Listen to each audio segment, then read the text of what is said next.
দেখেন আমরা কথা বলি আপনাদেরকে অনেক ভালো, আপনারা সাংবাদিক, আপনারা যদি না বলেন আমরা না বলি কি করে। খুব আপনারা একটা জিনিস আমরা যখন বলি একটু দয়া করে অ্যাটেনশন দিয়ে অ্যানালাইসিস করে you find out the take the main points from the our speech. হামের টিকা আপনারা জানেন অল অন এ সাডেন মিজেলসের একটা আক্রমণ হয়েছে। আমরা সাথে সাথে মিজেলসকে ফাইট করার জন্য একটা বেবি যখন মারা গেল মহাখালীতে, আমরা ওইখানে গিয়ে আমরা যে আইসিইউ ইউনিট নিউনেটাল সেটা বন্ধ ছিল, বিকজ ওয়ার্ল্ড ব্যাংকের প্রজেক্ট ছিল। প্রজেক্ট বন্ধ হওয়ার সাথে সাথে ওইটাও বন্ধ হয়ে গেল। আমরা অন ইমার্জেন্সি 18 ঘন্টার ভিতরে সেই আইসিইউটা আমরা চালু করলাম। যখন আরও বাড়তে থাকলো মিজেলস, আমরা আমাদের ডিএনসিসি যেটা কোভিড ফাইটিংয়ের জন্য করা হয়েছিল বিগ স্পেসেস, হ্যাঁ সেটা আমরা চালু করে দিয়েছি। শিশু হাসপাতালে আমরা বেবিদের মিজেলস রোগীদের জন্য আমরা ওয়ার্ডের ব্যবস্থা করেছি, আইসোলেটেড ভেন্টিলেটরের ব্যবস্থা করা হয়েছে। মানিকগঞ্জে 8 bedded ICU unit along with ventilator ব্যবস্থা করা হয়েছে। রাজশাহীতে কালকে আমরা কয়টা 5টা ভেন্টিলেটর আমরা নিউনেটাল ওইখানে পাঠিয়েছি। ইনশাল্লাহ we are facing the acute attack of measles. মিজেলসটা হঠাৎ কেন বেড়ে গেল আপনারা ভালো করে শুনুন।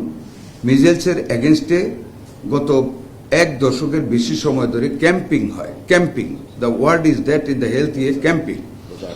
লাস্ট নাইট আমি কয়েকজন হেলথ ইন্সপেক্টরের সাথে কথা বলেছি যারা ভ্যাকসিন দিচ্ছে।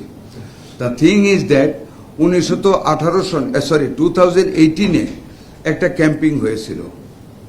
এই ক্যাম্পিংটা আফটার ইচ 4 ইয়ার্স হয়। কার জন্য হয়?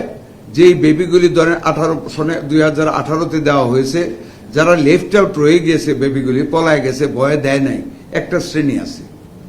আরেকটা শ্রেণী হলো যারা এরপরে নিউবর্ন 18-এর পরে, এদেরকে তো টিকা দিতে হবে। 2018-র পরে আর কোনো ক্যাম্পিং হয় নাই 8 years. Have I been able to give you the details? বুঝতে পারছেন আপনারা নাকি ভাই? নো এগুলি কে ইনফ্লুয়েন্স জানি না, আমি আপনাকে ডেস্ক থেকে নিয়ে বলতেছি। 18 সনে একটা ক্যাম্পিং হয়েছে, সেই এরপরে কোনো ক্যাম্পিং হয় নাই। এখন যে মিজেলসগুলি হচ্ছে ওদের মধ্যে যে আউটব্রেক হয়েছে, যারা ভ্যাকসিনেটেড না তাদের মধ্যে বেশি করে মারাত্মকভাবে মিজেলসটা দেখা দিয়েছে। না দেওয়া হয়নি। আর কোনো টিকা বলবো না, শব্দটা ক্যাম্পিং, এই ওয়ার্ডটার নাম ক্যাম্পিং। আর কোনো ক্যাম্পিং হয় নাই, দেওয়া হয় নাই। আমরা 604 crore টাকা আমরা ইপিআই খাতে বরাদ্দ করেছি। আমরা যত প্রম্পটলি পারি ইনশাল্লাহ আমরা টিকা আনবো।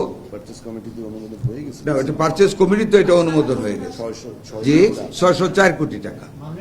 আমি শূন্যের কোটা শব্দটা ব্যবহার করিনি কোথাও, আমি সংকট শব্দটা ব্যবহার করিনি। যদি আজকে প্রথম সংকট লেগেছে, আমি ওনাদের অফিসে বসে বলে আসছি আমরা পজিটিভ রেজাল্ট চাই, পজিটিভ স্টেটমেন্ট চাই ব্যাপারে।